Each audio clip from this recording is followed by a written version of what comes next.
All right, welcome to The Explainer. Today, we're diving headfirst into one of the trickiest thinkers out there, Jacques Lacan.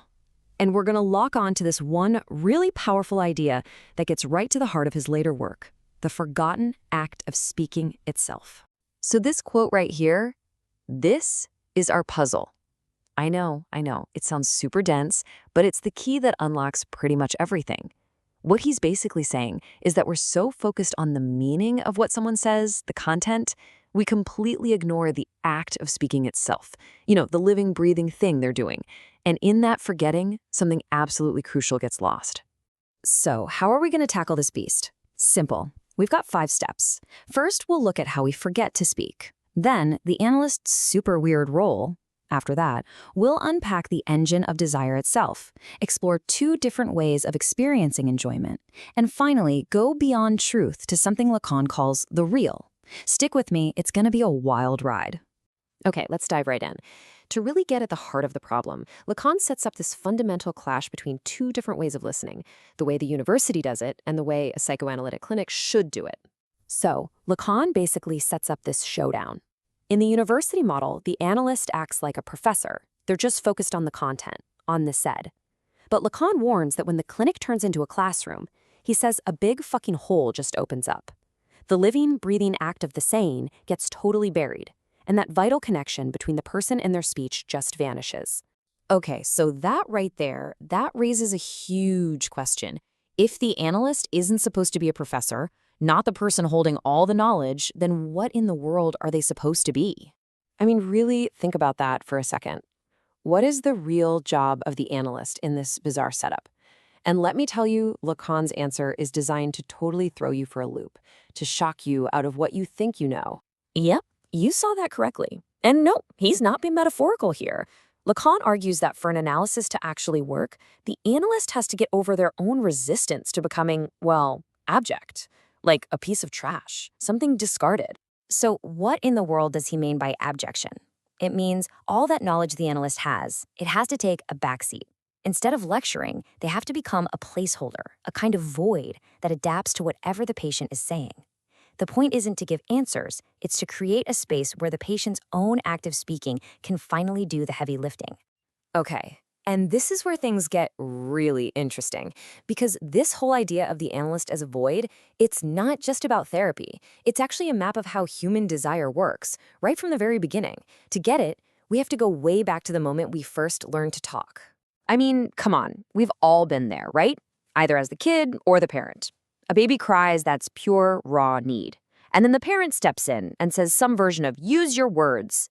That single moment, that demand, that's everything. Lacan has a, let's say, provocative name for this, castration. And before you freak out, no, he's not talking about the physical thing. For him, castration is the cut that language makes. Think about it. The first thing any word really does is say no. No, you can't just have what you want immediately. This no creates a gap, a fundamental lack inside of us. The moment you start talking, you're admitting something is gone for good. So, what's in that gap? What's left behind? It's this weird, special kind of nothing that Lacan calls objet petit a. And get this, it's not the shiny new car you want, it's the wanting itself. It's the hole inside you that the car is supposed to fill. That hole is objet petit a. It's literally the engine of all our desire. All right, so here's the kicker. This whole setup, this fundamental lack, dictates how we relate to everything, and especially how we experience enjoyment, or to use Lacan's fancy French word, jouissance. The typical love story fantasy, this idea that you find your other half and suddenly 1 + 1 equals a perfect whole one. Yeah, for Lacan, that's just some fuzzy math we tell ourselves. The reality is way, way more complicated, and he actually maps out 2 different logical ways we try to deal with this lack. And this is absolutely key. When you see masculine and feminine here, do not think biology at all. These are 2 different logics. The masculine logic is kind of like an all-or-nothing game. It's based on a universal rule, everyone is subject to lack, that only works if there's one imaginary exception, who isn't. The feminine logic, on the other hand, is not all. It's a both-and situation. There's no exception.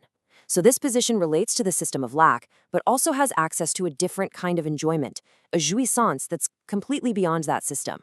Which brings us to the final piece of the puzzle. If analysis is built on all this weird, impossible logic, what's the end game? I'll give you a hint. It's not about finding some neat and tidy truth. So Lacan draws a really sharp line between what he calls truth and the real. Truth is, well, it's the stuff we can talk about, the stories we tell ourselves, our symptoms. They're bits of truth, but they're never the whole story. But the real, that's the impossible. It's the static on the line, the thing that words can't ever fully grab, but you know it's there. So check this out. There is a kind of chain of command in a Lacanian analysis.